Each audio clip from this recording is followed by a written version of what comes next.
Bonjour à tous, on se retrouve pour un nouveau Tech Server Show comme d'habitude pour l'actualité informatique et technologique de la semaine. On a pas mal d'actualités très variées cette semaine-ci. On va passer notamment de SpaceX qui a enfin testé pour la deuxième fois du coup Starship et ça a fini pas forcément comme prévu, mais ils ont pu tester pas mal de trucs assez importants, donc ça c'est plutôt cool. On a aussi des news au niveau du fait que vous avez Apple qui supporte enfin le système RCS, donc ça on en parlera plus ce que c'est. On a des news au niveau un petit peu hardware. On a aussi le Steam Deck OLED qui était annoncé, qui est sorti de nulle part. Donc vraiment des news pour un petit peu tout le monde. Vous avez une table de matière dans la description ainsi que sur la barre de lecture. Commençons tout de suite. Mais avant ça, ce début de vidéo est sponsorisé par Ugreen et leur batterie externe de 25 000 mAh. Avez-vous un ordinateur portable qui prend la charge USB Type-C jusqu'à 100 watts? Eh bien cette batterie pourra le recharger à pleine vitesse parce qu'il a un port USB Type-C qui peut même charger jusqu'à 140 watts. Donc même un MacBook Pro 16 pouces pourra charger à pleine vitesse. C'est donc un peu comme avoir une seconde batterie pour votre ordinateur portable qui permettra d'utiliser à pleine puissance. Mais en plus de ça, évidemment, cette batterie a plus de ports. Vous avez aussi un deuxième port USB Type-C qui vous permettra de charger votre téléphone et ce jusqu'à 45 watts tout en gardant 100 watts sur le premier USB Type-C. Et vous avez aussi un port USB Type A pour d'anciens câbles qui lui chargera jusqu'à 22,5 watts. Donc oui, au total, cette batterie est capable de sortir 145 watts sur les trois ports en même temps. Bien évidemment, cette puissance sera séparée entre les différents ports. Maintenant, c'est important de charger cette batterie rapidement parce que même s'il y a beaucoup de capacité, c'est encore mieux si vous pouvez utiliser cette capacité rapidement. Et bien là, Ugreen vous permet de la charger jusqu'à 65 watts. Donc vous pourrez faire une charge complète en 2,5 heures. Et vous avez aussi un petit sac de transport, un câble de chargement et il y a aussi un bouton qui vous permet de voir le niveau de charge de la batterie. Du coup, n'hésitez pas à découvrir cette batterie et le reste de la gamme de chez Ugreen en suivant le lien dans la description. Il y a forcément une batterie pour votre budget et aussi selon vos besoins. Ils ont des plus petites batteries notamment qui sont encore plus portables mais qui chargeront un petit peu moins vite. Et c'est évidemment aussi la semaine du Black Friday, donc ils auront aussi plein d'offres à ce niveau-là, donc n'hésitez pas à découvrir. Merci encore à eux d'avoir sponsorisé ce début de vidéo et commençons le Tech Server Show. Alors première news de la semaine, c'est le fait que c'est évidemment le Black Friday cette semaine-ci. Bon, c'est plus la Black Week maintenant qu'ils appellent ça, donc c'est toute la semaine. Et même certains, c'est plus que la semaine, c'est genre pratiquement 2 semaines. Enfin bref, il y a pas mal de promotions en ce moment, ça peut être le bon moment d'acheter des choses. Je vous rappelle que j'ai par exemple un guide d'achat processeur que j'ai sorti il n'y a pas très longtemps, qui est totalement d'actualité. Il y a certainement certains des produits que j'ai montrés là-bas qui peuvent être en promotion pendant le Black Friday.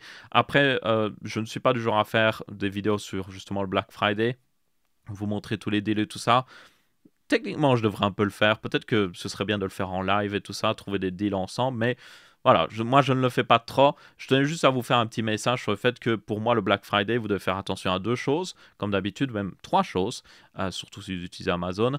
Première chose, c'est le fait que partie du principe que des fois les prix qui barrent en disant oh, ça coûtait 80 euros, maintenant ça coûte 40 euros.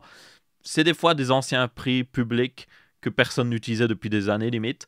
Donc n'hésitez pas à regarder sur d'autres sites si c'est vraiment un prix intéressant.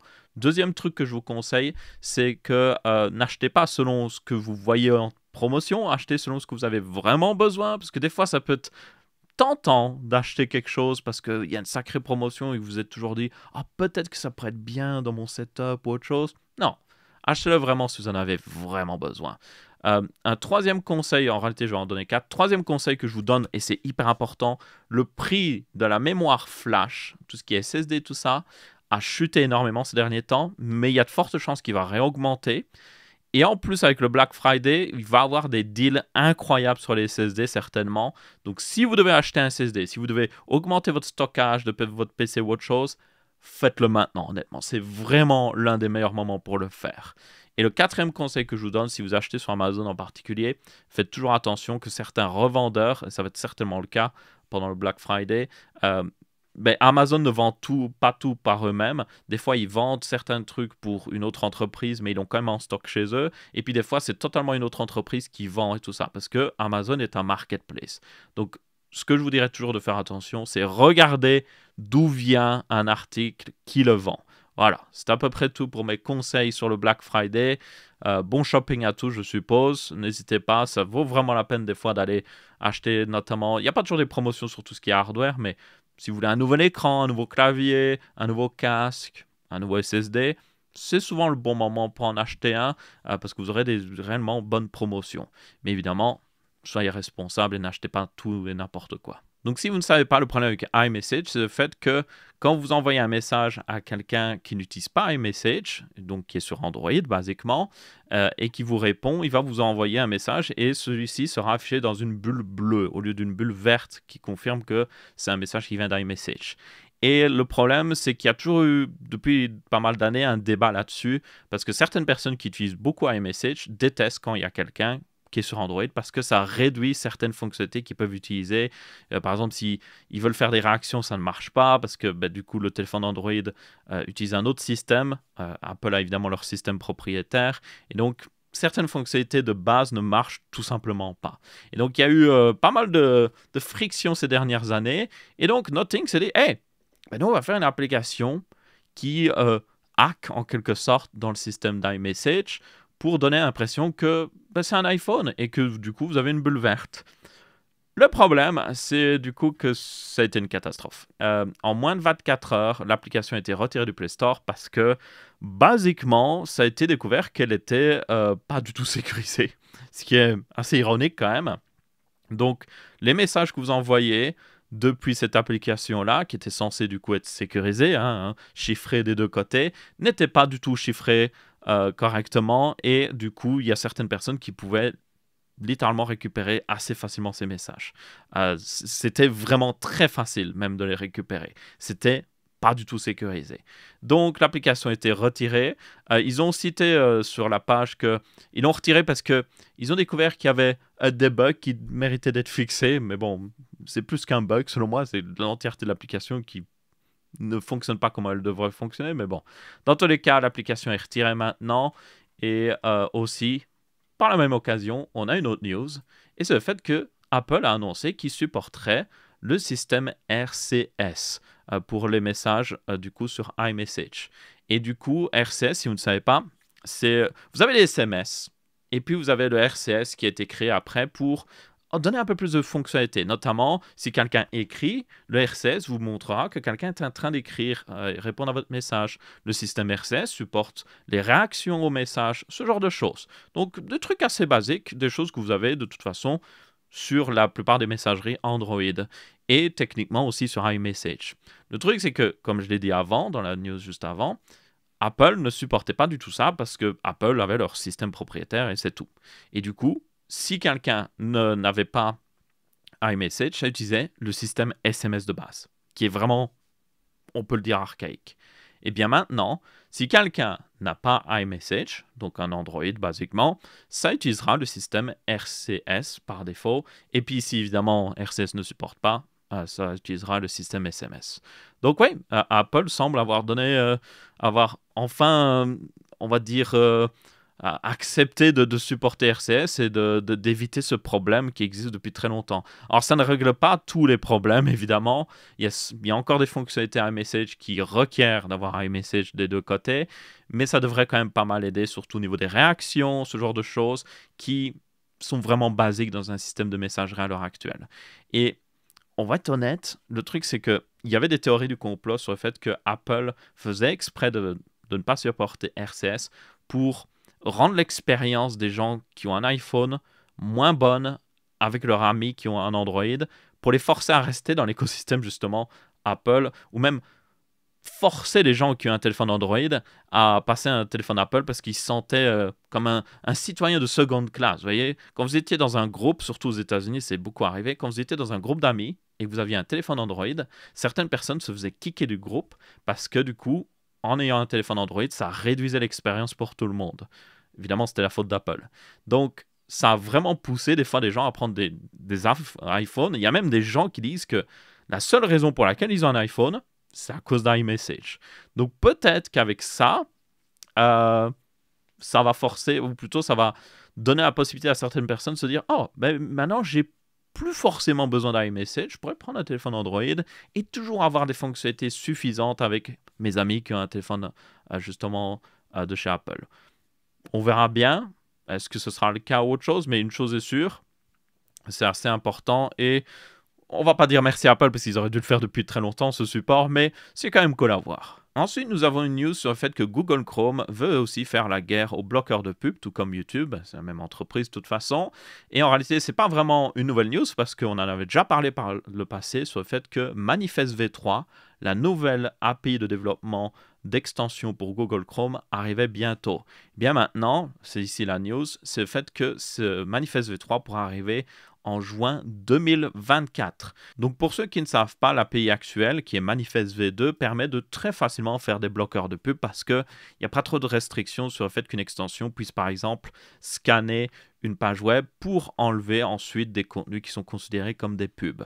Toutefois, avec Manifest V3, ici, Google a indiqué qu'une des fonctionnalités intéressantes de Manifest V3, selon eux en tout cas, c'est que c'est beaucoup plus sécurisé et ça restreint ce que peuvent faire les extensions afin d'augmenter la sécurité et aussi afin d'augmenter les performances parce que ça évite qu'ils fassent des choses en arrière-plan. Sauf que en faisant ça, forcément, ça leur empêche de bloquer les pubs correctement.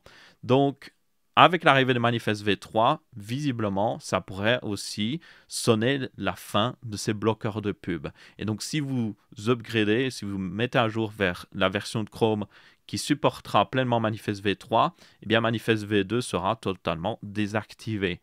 Et du coup, c'est assez grave parce que Google Chrome est utilisé par beaucoup de gens. Vous avez aussi beaucoup de navigateurs qui utilisent le même moteur que Google Chrome. Donc, Edge, par exemple, a le même système d'extension que Google Chrome. Une extension Google Chrome peut être installée sur Edge parce que c'est le même système. Vous avez aussi Opera qui utilise du coup le moteur de Chrome. Vous avez aussi Chromium, évidemment, parce que c'est le projet de base. Et plein d'autres navigateurs en arrière-plan. Donc, basiquement, ça pourrait empêcher l'utilisation de bloqueurs de pub sur beaucoup de navigateurs et pour beaucoup de gens. Alors, bien sûr, certains de ces navigateurs peuvent toujours rajouter leur propre bloqueur de pub. Pour Edge, peu probable parce que c'est Microsoft, donc eux aussi, ils aiment bien avoir des pubs, donc pas forcément sûr. Mais par exemple, Opera pourrait évidemment rajouter leur bloqueur de pub directement. Il me semble qu'ils en ont déjà un, donc ça, c'est pas vraiment un problème. Mais la plupart des gens utilisent Google Chrome, et c'est là le vrai problème, selon moi. Un autre problème aussi, selon moi, c'est qu'ils font ça, soi-disant, pour la sécurité et les performances, mais le truc, c'est que, évidemment, Google, sur YouTube, a des pubs qui sont respectables, on va dire, respectables. Mais il y a beaucoup de sites avec des pubs, des fois, qui sont vraiment mauvaises. Vous avez même des pubs qui sont totalement infectées sur beaucoup de sites web. Donc, avoir un bloqueur de pub est bon pour votre sécurité. Évidemment, s'il est fait par une personne qui a des bonnes intentions. Parce qu'un bloqueur de pub, je vous rappelle, scanne votre page web. Donc, c'est-à-dire que quand vous installez un bloqueur de pub, vous donnez l'autorisation à quelqu'un de scanner tout ce que vous regardez sur le web. Ce qui peut être assez mauvais si cette personne a des mauvaises intentions. Mais du coup, si on part du principe que la personne n'a pas de mauvaises intentions, bloquer des pubs qui sont très mauvais sur ces sites web est meilleur pour votre sécurité. Donc, en faisant ça, Google est en mode « Ah ouais, on augmente la sécurité », mais d'un autre côté, il diminue la sécurité, en fait. Donc, personnellement, je ne suis pas du tout convaincu par cette excuse de la sécurité et des performances. Pour moi, il y aurait totalement moyen d'autoriser les gens à toujours avoir ce genre d'extension. Peut-être faire en sorte qu'il y ait un toggle ou il y a un message qui les prévient que cette extension va peut-être scanner les pages web. Dans tous les cas, clairement, Google a fait ici ce travail, a fait Manifest V3 pour essayer de tuer les bloqueurs de pub parce que ça ne les arrange pas au niveau business. Et ça, au niveau de l'Union européenne aussi, ça me semble être des choses que ils pourraient facilement être jugés et devoir payer des énormes amendes parce que ça me semble pas être tout à fait...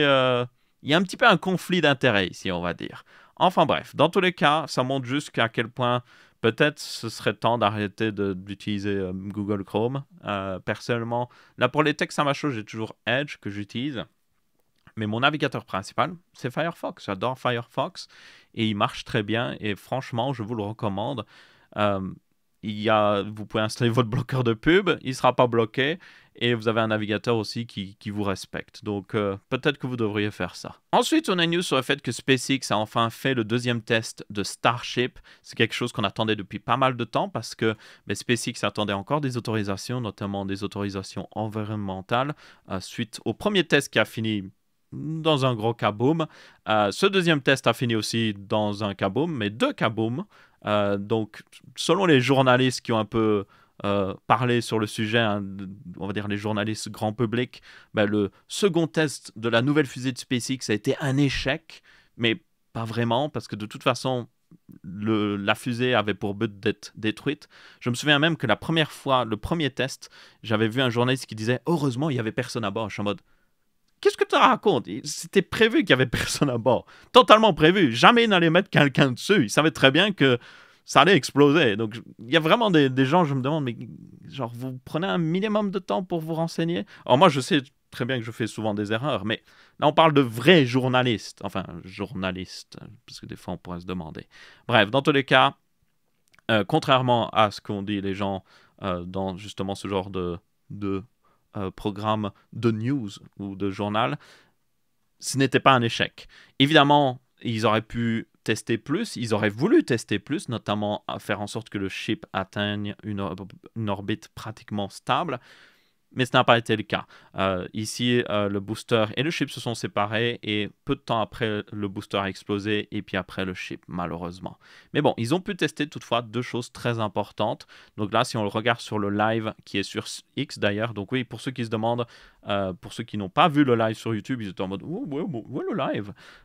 SpaceX ne fait plus de live sur YouTube, ils les font maintenant seulement sur X, parce que forcément X appartient aussi à Elon Musk et SpaceX aussi. Donc, dans tous les cas, c'est sur X, pour ceux qui se demandent.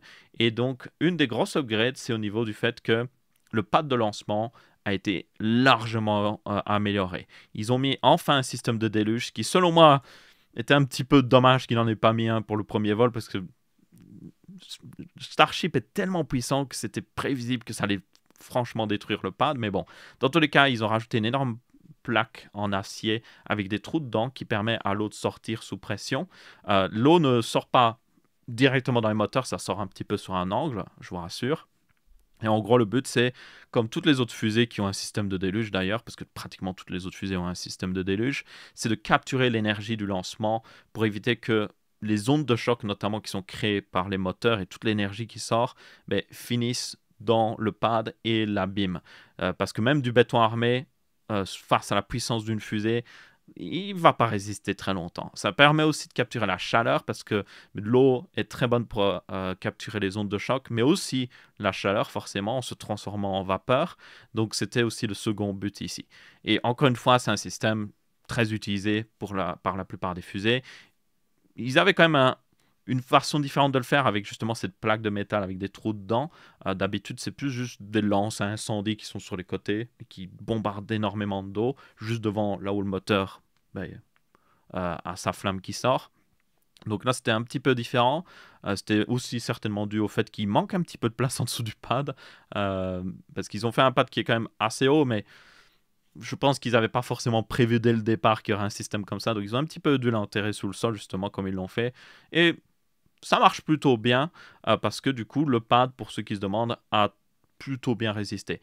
Il y a des petites traces quand même, on voit des petites traces, mais le béton est toujours en une pièce, la plaque en acier est toujours en une pièce, donc ça a été une réussite pour SpaceX et c'est plutôt une bonne chose. La seconde upgrade qu'ils ont fait, c'est au niveau du fait, et j'essaie de trouver le moment dans le live, on a peut-être avec les drones, je l'ai vu un petit peu à un moment, mais vous avez le fait que SpaceX a changé un petit peu la façon dont le booster et le ship se séparent. Donc, avant, comme la Falcon 9, ce que faisait SpaceX, c'est que le booster s'arrêtait au niveau de ses moteurs quand il avait plus de carburant et de comburant. C'est ce qu'on appelle MECO, Main Engine Cutoff. Et puis après, le second étage s'allumait, était séparé évidemment, s'allumait et juste se séparait du booster. Assez classique, beaucoup de fusées le font, surtout au niveau américain. Ici, SpaceX a décidé de faire un petit peu plus comme les Russes l'ont beaucoup fait, et c'est tout simplement du hot staging. Donc en gros, le booster ne s'arrête pas, le ship s'allume, donc le second étage s'allume, allume ses moteurs, et se sépare tout en vraiment en bombardant de flammes le premier étage, donc le booster. Il se sépare et part faire sa propre orbite, quoi. Et donc, l'avantage de faire ça, c'est que mais quand vous arrêtez le moteur et que vous attendez juste même quelques secondes avant d'allumer les moteurs du second étage, mais vous perdez du temps en fait. Vous perdez du temps à monter plus vite en orbite et tout ça. Le moment où le moteur est coupé, Évidemment, la fusée a encore du momentum, elle continue de monter un petit peu parce qu'elle a beaucoup de vitesse, mais vous perdez un petit peu. Donc le but ici, c'est déjà d'être plus efficace. Donc si le moteur continue de tourner, vous perdez moins en altitude, vous perdez moins en vitesse, et ça vous permet d'atteindre une orbite plus rapidement, et en utilisant moins de carburant forcément, ou de mettre plus de choses en orbite, une charge plus importante. Et d'ailleurs, apparemment, le gain est assez énorme sur Starship, genre plus de 10%. Dans tous les cas, du coup, c'est, comme j'ai dit, assez connu par... c'est assez utilisé par justement les fusées russes, notamment la N1 pour ceux qui se souviennent, qui était assez similaire sur certains points à Starship, mais pas du tout sur d'autres. Et justement, l'un des points qui est moins important, enfin qui est assez différent, c'est le fait que Starship est censé être 100% réutilisable. Donc forcément, bombarder de flammes le booster, ça peut pas être bon pour lui. Et c'est pour ça qu'ils ont installé juste ici, on ne le voit pas trop, mais ils ont installé. Il y a un moment sur le live, on le voit, mais le live charge mal parce que X n'est pas forcément la meilleure plateforme pour regarder des vidéos, honnêtement. J'ai toujours des problèmes dessus, moi, personnellement. Vous avez un autre staging rings. Donc, ils ont rajouté un ring par-dessus le booster qui a, premièrement, un bouclier, notamment qui protège le booster, mais aussi des trous sur ce ring qui permet aux flammes de, justement, du ship de sortir et d'éviter de détruire le booster. Donc ça, c'était le second truc qu'ils voulaient tester. Et le truc, c'est que ben, même si le test a fini par une explosion, et j'arrive vraiment pas à charger ici, ça ne veut vraiment pas, le booster et le chip ont réussi à se séparer avant justement qu'il y ait ces problèmes-là. Et on a pu voir le fait que le hot staging ring semble avoir plutôt bien fonctionné, mais on ne sait pas exactement. Peut-être que c'est justement dû au fait que le chip a bombardé de flammes le booster, que celui-ci a explosé juste après. On ne sait pas trop. Tout ce qu'on sait, c'est que dans le live, on voit que le booster commence à faire sa manœuvre de se retourner pour retourner vers le pad de lancement, même s'il n'allait pas vers le pad de lancement ici, il voulait juste retourner un peu plus proche. On a vu qu'il a fait sa manœuvre, mais les moteurs se sont réallumés, et puis après, il semble avoir eu des explosions, genre un moteur qui a explosé, et puis là, après le booster s'est très vite fait démolir. Et le chip, lui, même chose, les moteurs se sont allumés, tout va bien, et puis au bout d'un moment, les moteurs se sont éteints d'un coup, et on voit une sorte d'explosion dans le ciel. Donc, c'est pas trop ce qui s'est passé. Peut-être que c'est dû au hot staging rings, qui a eu des choses qui ont volé, trop d'énergie, et ça a abîmé les moteurs du ship, mais aussi une partie du booster, et ce qui a mené à cette explosion, on sait pas trop. Une autre bonne nouvelle pour SpaceX, c'est que le système qui permet de faire exploser la fusée s'il y a un problème semble avoir plutôt bien fonctionné, parce que c'est ce qui est arrivé au booster, visiblement. Quand les moteurs se sont coupés, ils ont fait très vite exploser la fusée pour éviter le moins de problèmes, parce que si elle continue de tomber, elle pourrait tomber sur une zone habitée ou autre chose. Donc c'est pour ça que vous voulez la faire exploser, pour éviter tout problème comme ça. C'est juste des petits débris, c'est beaucoup moins dangereux qu'un énorme booster de plus de... Combien de mètres déjà? Plus de 60 mètres, oui. Donc, bien, il vaut mieux faire ça. Dans tous les cas, je ne sais pas pourquoi, d'ailleurs, le site ici ne veut pas m'afficher la vidéo.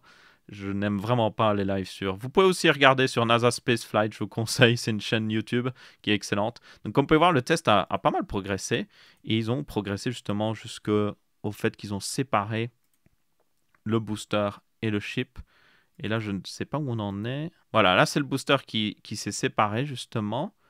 Et là, on a encore le chip par-dessus. On le voit parce qu'il a son bouclier thermique assez reconnaissable. Et si on va un peu plus loin, les moteurs du booster s'arrêtent. Et c'est très intéressant la façon dont ils s'arrêtent. On a un diagramme en bas à gauche, si vous regardez.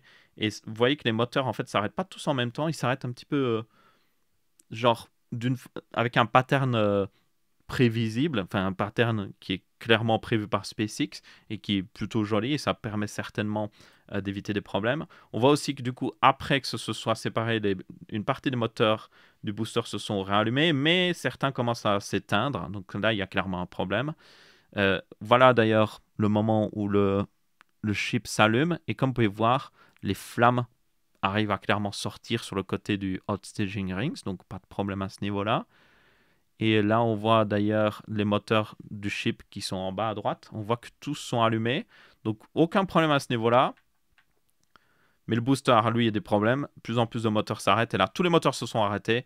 Et c'est là qu'on voit très vite une explosion et c'est certainement le système d'autodestruction.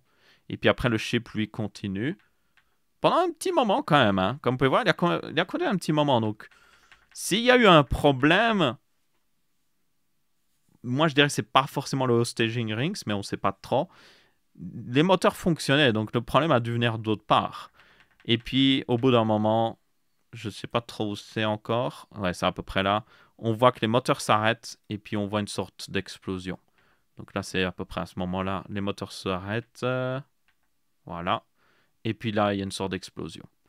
Certainement SpaceX qui a décidé de mettre fin au test en faisant exploser la fusée.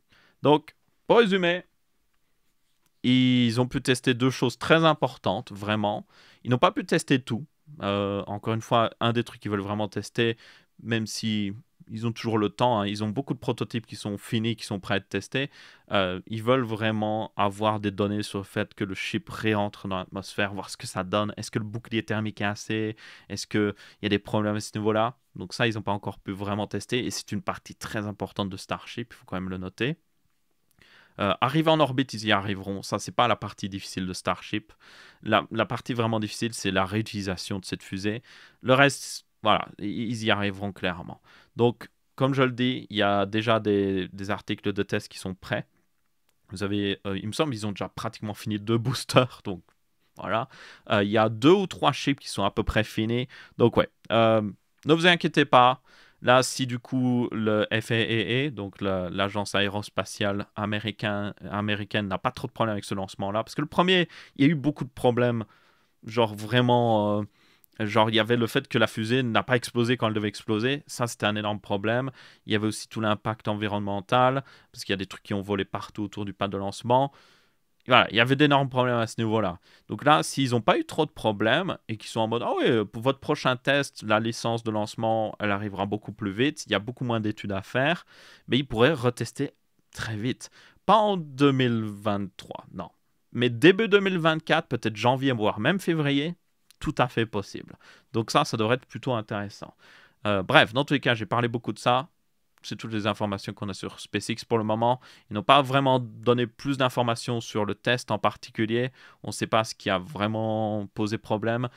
Tout comme le premier test, ils sont en train d'analyser les données et ils donneront certainement des informations très bientôt. Ensuite, on a une news sur OpenAI qui est littéralement en train d'imploser de l'intérieur, ce qui est vraiment surprenant parce que OpenAI est l'entreprise du moment, on peut le dire.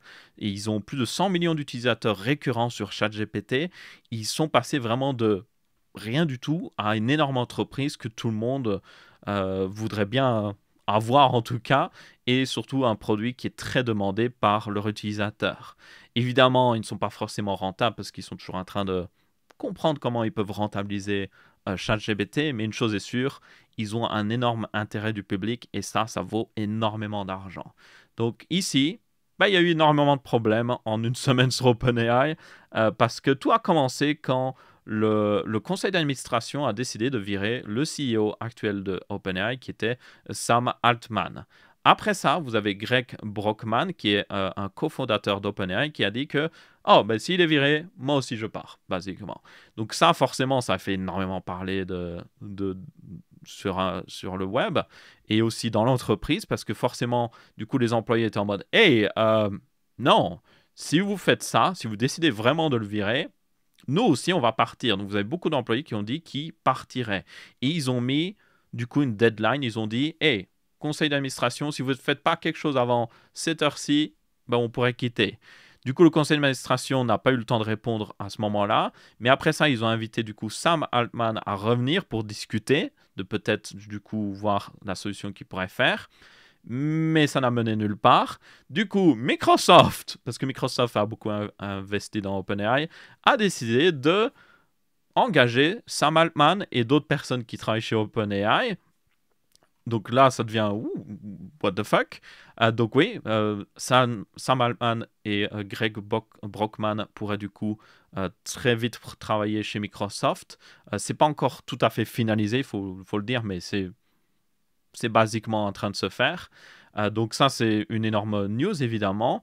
Ensuite, vous avez un autre cofondateur de OpenAI qui a dit qu'il regrettait énormément ce qu'a décidé de faire le conseil d'administration et il a basiquement dit « Hey, il est temps de quitter votre job et arrêter d'administrer cette entreprise parce que visiblement vous ne savez pas ce que vous faites. Vous avez aussi des news comme quoi 505 employés sur 700 de chez OpenAI ont soutenu cette décision de dire hey, le conseil d'administration devrait résigner ou en tout cas démissionner. Donc c'est une énorme partie des employés d'OpenAI et du coup ça continue encore, hein, il y a encore plus de choses là-dessus. Parce que du coup, Sam Altman, la personne qui a été virée, donc le CEO qui a été viré, qui a lancé toutes ses réactions, du coup a dit qu'il voulait quand même faire en sorte que OpenAI continue d'exister comme c'est à l'heure actuelle, parce que forcément, si ces personnes-là quittent et que vous avez beaucoup d'employés qui quittent, ça va être compliqué pour OpenAI, vous ne pouvez pas remplacer des talents comme ça. Et du coup, il a dit justement à une interview à The Verge qu'ils étaient toujours prêts à revenir chez OpenAI, donc pas forcément aller chez Microsoft, mais seulement si la plupart du conseil d'administration quittait. Donc là, justement, ils disent qu'il y a seulement 2 personnes sur le conseil d'administration qui étaient prêtes à aller avec le plan et que les autres, et qu'ils étaient en train de justement trouver une solution pour avoir une sortie gracieuse pour justement le conseil d'administration. Donc basiquement, c'est le bordel chez OpenAI en ce moment. C'est vraiment étonnant, je le dis, de voir une entreprise qui a tellement de pouvoir, tellement d'intérêt auprès du public, auprès des investisseurs, juste imploser comme ça de l'intérieur avec des décisions qui sont très doutables.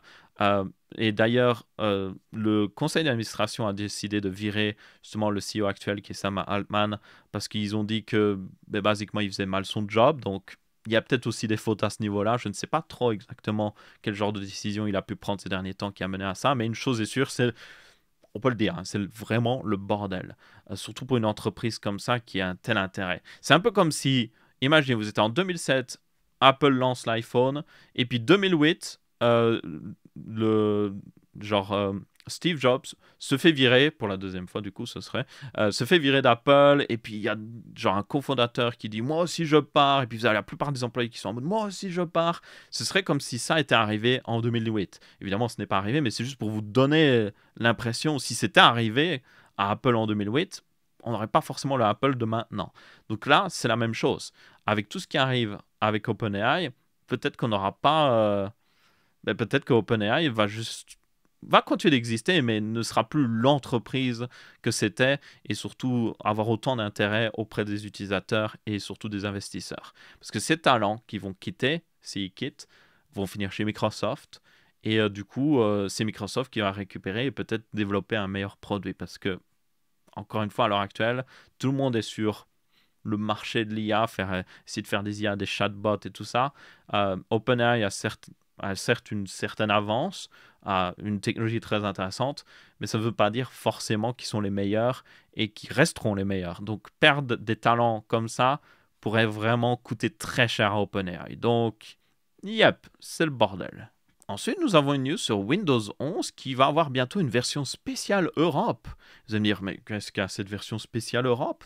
Eh bien, cette version spéciale Europe aurait par exemple pas de Bing intégré à la barre de recherche dans Windows. Et vous pourriez même changer le moteur de recherche facilement vers, je sais pas moi, DuckDuckGo, Google ou n'importe quoi d'autre.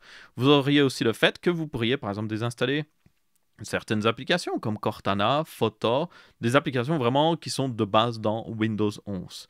Et du coup, c'est dû au fait qu'en fait, forcément, l'Union européenne n'aimait pas trop ce que fait Microsoft avec Windows 11, à surtout mettre des trucs propriétaires dedans de partout. Et donc, il y a une décision qui a été mise en place pour forcer Microsoft à relaxer un petit peu les choses sur la version, en tout cas européenne, de Windows. Alors, en réalité, ce n'est pas la version européenne, c'est plutôt si vous installez bientôt, quand vous installerez Windows 11, si vous mettez un des pays européens qui est dans la liste à l'installation, vous aurez cette version automatiquement qui désactive certaines de ces fonctionnalités. Vous pouvez toujours les réactiver par vous-même, hein, mais elles seront désactivées par défaut pour justement aller en accord avec justement ce que veut l'Union européenne. Donc c'est vraiment massif. Selon moi, le plus massif, c'est vraiment la recherche Bing qui est intégrée au menu démarrer de Windows, que vous pouvez rien faire à l'heure actuelle. Vous pouvez certainement le désactiver en allant dans le registre et tout ça, mais c'est compliqué. C'est pas forcément à portée de tout le monde. Et surtout, permettre à des sociétés tierces comme Google, DuckDuckGo, ou même, vous pourrez avoir Yahoo, je suppose, de mettre leur propre moteur de recherche intégré justement la place de Bing ici.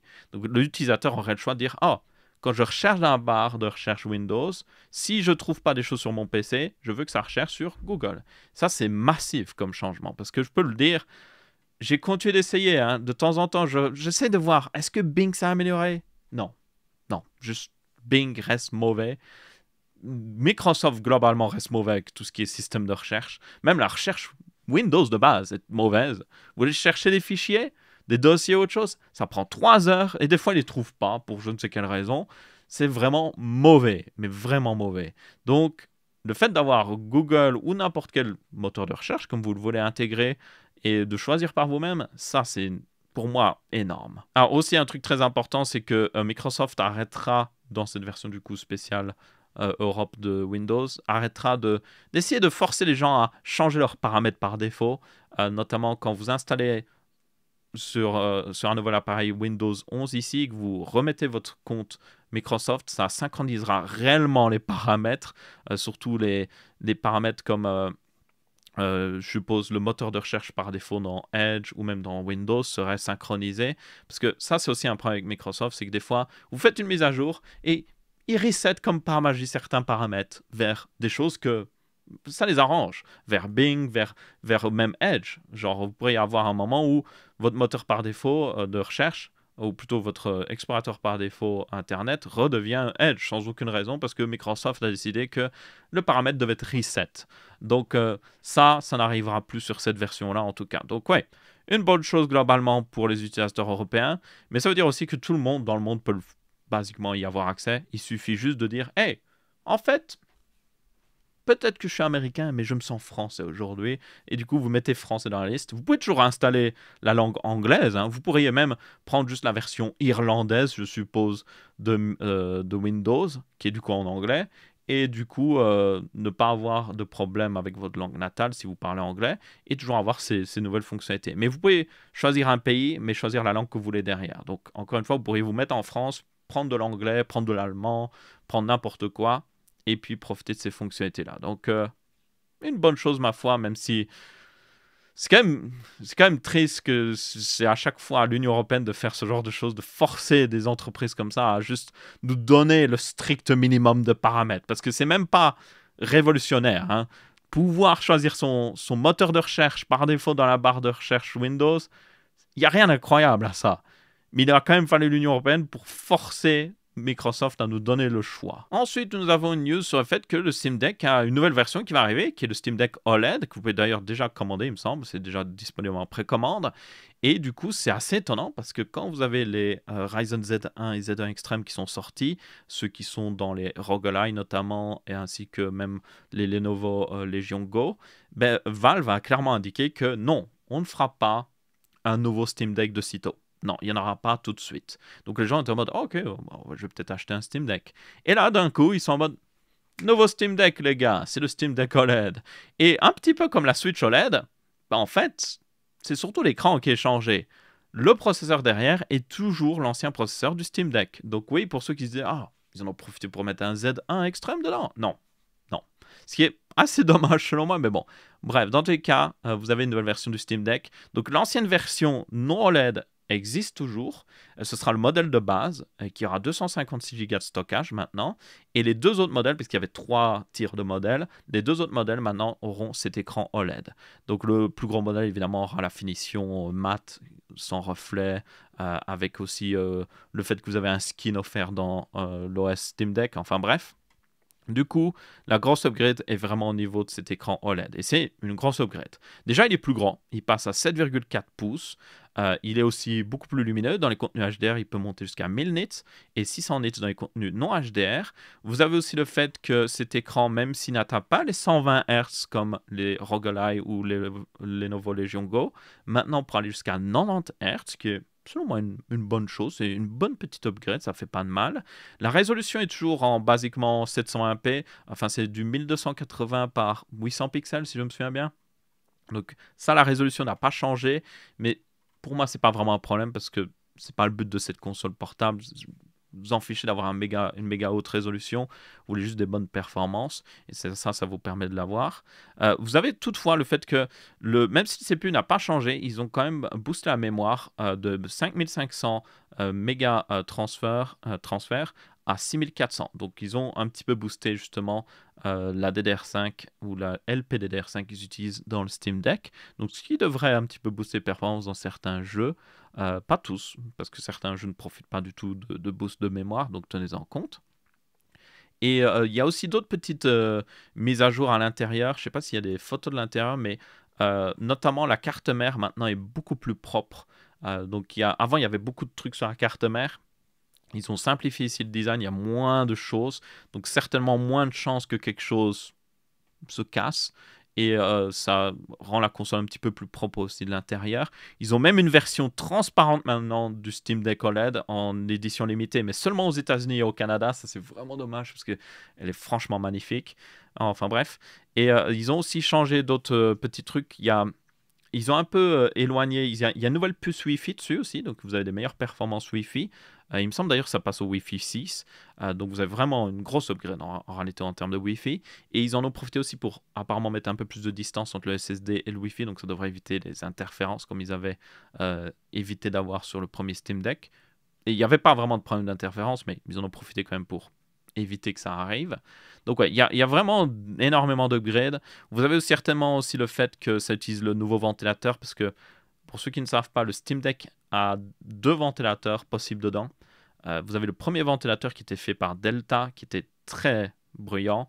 Et après, il y a un nouveau ventilateur qui est sorti, qui lui était un peu moins bruyant, et que vous pouvez techniquement acheter sur le site d'iFixit, pour ceux qui le voudraient, qui ont déjà un Steam Deck, qui est trop bruyant. Vous pouvez acheter ce ventilateur là-bas, et c'est le même ventilateur, hein, basiquement, en termes de taille et tout ça, et vous aurez les mêmes performances en termes de refroidissement. La seule différence, c'est qu'il est plus silencieux. Il me semble qu'il tourne en réalité un petit peu moins vite, mais c'est basiquement le même niveau de performance. Et du coup, ça vous donne vraiment une upgrade à ce niveau-là. Donc ça utilise forcément ce nouveau ventilateur aussi.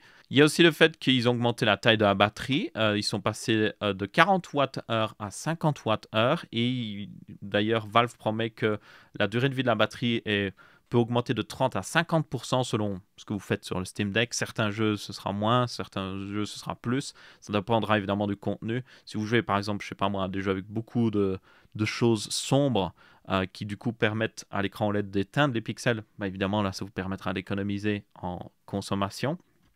Bref, dans tous les cas, beaucoup d'upgrades. Vous avez aussi certaines choses que les gens auraient espéré une upgrade qui pas forcément upgrade. Donc notamment les joysticks, ils utilisent toujours des anciens joysticks, ils n'utilisent pas des joysticks avec un... Il y a des nouveaux joysticks de nouvelle génération qui, en gros, ont une technologie différente pour détecter le mouvement et ça évite les dead zones, ça évite aussi le drift. Hein. Donc c'est vraiment... À terme, ce sera certainement la technologie utilisée pour les joysticks. Mais selon les retours de Valve, justement, ils ont dit que ils n'étaient pas encore totalement convaincus sur le fait que ces joysticks étaient des fois meilleurs que les anciens, surtout au niveau du fait que apparemment il peut y avoir des problèmes où ces joysticks arrêtent de fonctionner et tout ça. Donc il y a un problème de durabilité qui est différent. Hein, que les joysticks classiques qui, eux, peut-être vont durer longtemps, mais vont avoir du drift. Mais ils ont un problème où ils sont en mode, on n'est pas encore tout à fait sur sa durabilité. Donc ça, c'était intéressant à voir, parce que jusqu'à maintenant, tout le monde est en mode, oh, c'est nouveau joystick, on devrait les mettre partout. Et c'est la première fois qu'on a une grosse entreprise comme ça, qui a vraiment regardé à la question, qui est en mode, en réalité, c'est pas tout à fait forcément la meilleure upgrade au monde. Même si ça reste meilleur. Hein. Le bouton aussi Power a changé de couleur. Grosse upgrade. En réalité, c'est plutôt sympathique. Mais basiquement, si vous regardez l'extérieur, à part l'écran qui est plus grand, c'est le même Steam Deck. Donc, même ergonomie, très bonne ergonomie d'ailleurs. J'aime beaucoup le Steam Deck, j'ai déjà pu l'avoir en main. Très bonne ergonomie là-dessus, donc il n'y a pas de problème. Donc, basiquement, des très bonnes upgrades et ce, pour le même prix. Il remplace l'ancien Steam Deck pour le même prix. Donc, il n'y a pas d'augmentation de prix. Donc là, forcément, les gens qui ont acheté un Steam Deck, voilà, même pas un mois, ils doivent être un petit peu mad. Moi, je serais un petit peu en mode... Voilà. Hein. Si vous êtes encore dans la période de retour, je dirais... Ça peut valoir la peine, probablement. Parce que c'est une sacrée upgrade, franchement. Donc, ouais. Et du coup, je suis plutôt content de ne pas avoir acheté le Steam Deck. Parce que moi, j'étais en mode... Ah, le Steam Deck, il me fait vraiment de l'œil. nah, je vais éviter, je vais attendre le prochain. Et là, Valve avait fait justement la news, il n'y aura pas de prochain tout de suite. Et finalement, ouais, ils nous sortent ça, quoi. Je suis en mode, Valve, hmm, je sais qu'il y a la technique de pas dire qu'une nouvelle console arrive pour éviter que les gens arrêtent d'acheter l'ancien modèle et que du coup les stocks s'accumulent. Mais quand même, c'est un peu, un petit peu salaud là, hein, Valve. Et c'est aussi dommage quand même pour le processeur. Ils auraient clairement pu faire un upgrade de processeur, mais bon, on peut pas tout avoir non plus. Ensuite, en parlant de ne pas tout avoir non plus, ben en réalité ici vous pouvez tout avoir parce que AMD vient d'annoncer officiellement, ou plutôt vient de sortir officiellement, et on a les reviews aussi disponibles, les nouveaux Threadripper 7000 ainsi que les nouveaux Threadripper Pro 7000WX. Donc vous avez deux familles ici de Threadripper, vous avez vraiment des modèles plus grand public, avec des grandes guillemets, un public, et puis vous avez le modèle vraiment pro. Du coup, ces processeurs, je vous rappelle, commencent à 24 cœurs, ils pourront aller jusqu'à 96 cœurs. Seulement les modèles, par contre, Pro auront le modèle 96 cœurs. Les modèles grand public s'arrêtent à 64 cœurs. Pas grand chose, je dirais. Ça aurait été quand même bien d'avoir 96 cœurs. Bon, non, je déconne. 64 cœurs, c'est juste énorme. Et vous avez aussi des différences au niveau des lignes PCI Express, notamment le modèle grand public. 48 lignes PCI Express 5.0, ce qui est ça devrait être suffisant. Et le modèle Pro, lui, par contre, monte jusqu'à 128. Vraiment, en fait, les modèles Pro, c'est basiquement des processeurs EPYC avec un autre nom. Et puis les modèles non Pro, là, c'est vraiment une version un petit peu coupée au niveau des fonctionnalités. Et vous avez du coup deux sets de cartes mères qui existent. Et du coup, pour ceux qui se demandent qu'est-ce que ça donne au niveau des performances et des prix, alors les prix sont juste forcément énormes. Alors là, c'est le DLC, c'est pas forcément les meilleurs niveau prix, mais comme vous pouvez voir, même le modèle 24 cœurs le moins cher, il est à 1900 euros. Et le modèle le plus gros en Threadripper Pro 96 cœurs lui monte jusqu'à 13 799 euros. C'est un sacré budget. Et donc, ouais, ça, c'est pas pour tout le monde. On va être très honnête. Et au niveau des performances, ça a été testé. Alors, vous pouvez jouer à des jeux vidéo avec, mais c'est pas ce qu'il y a de meilleur.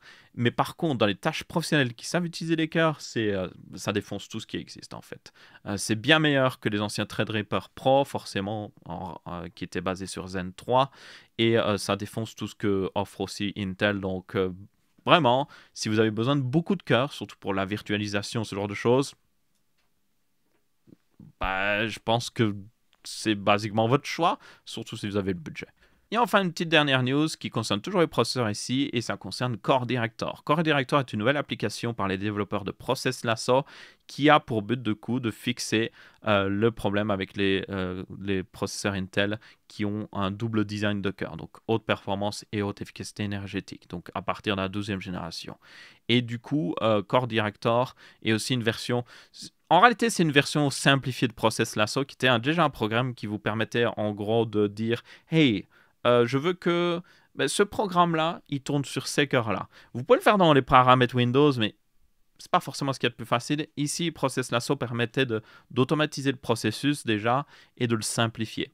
Core Director va encore plus loin en simplifiant encore plus ces choses. Vous avez moins d'options que Process Lasso, mais il permet vraiment de dire « Ok, ce programme est pour fixer le problème de ces processeurs Intel. » Et quel est le problème? Des fois, certains jeux, notamment, se mettaient sur les cœurs haute efficacité énergétique. Et du coup, vous n'aviez pas les meilleures performances non plus. Ça pouvait faire des chutes de FPS, ce genre de choses. Donc, en gros, ici, Core Director permet de fixer ça. Il faut toutefois savoir que Intel a sorti un fixe aussi, mais qui est seulement disponible pour la 14e génération et qui n'est pas activé par défaut sur les cartes mères qui sont compatibles du coup, et qui s'appelle Intel APO, donc Application Optimization, qui permet en gros de justement éviter que des fois les jeux se mettent sur les cœurs haute efficacité énergétique. Donc, un fixe existe, mais pas pour tout le monde. Donc c'est là que rentre en jeu Core Director, qui il me semble qui est payant d'ailleurs, forcément, hein, ça semble logique, et qui fixera en partie ce problème-là. Il y a trois façons de fonctionnement d'ailleurs de Core Director. Vous avez un mode où vraiment il va mettre en priorité les cœurs haute performance, vous avez un mode un peu plus balancé, et vous avez aussi un mode où vous pouvez choisir un petit peu par vous-même. Donc il y a vraiment un petit peu pour tout le monde ici, et ça permet de simplifier encore une fois Process Lasso. Donc c'est assez intéressant de voir ça. Je suis vraiment intéressé de tester ce genre de programme. Donc dites-moi, est-ce que je devrais tester, voir justement Process Lasso. Est-ce que aussi on peut utiliser Process Lasso pour fixer le problème en partie d'AMD avec notamment les processeurs avec un cache 3D. Vous avez le 7900X 3D notamment, qui est un processeur que je vais mettre dans mon PC. Je vais faire un upgrade bientôt. Et il a 8 cœurs avec un cache 3D et 8 cœurs sans cache 3D. Donc il peut avoir ce problème-là aussi, où des fois certains jeux vont se mettre sur les mauvais cœurs.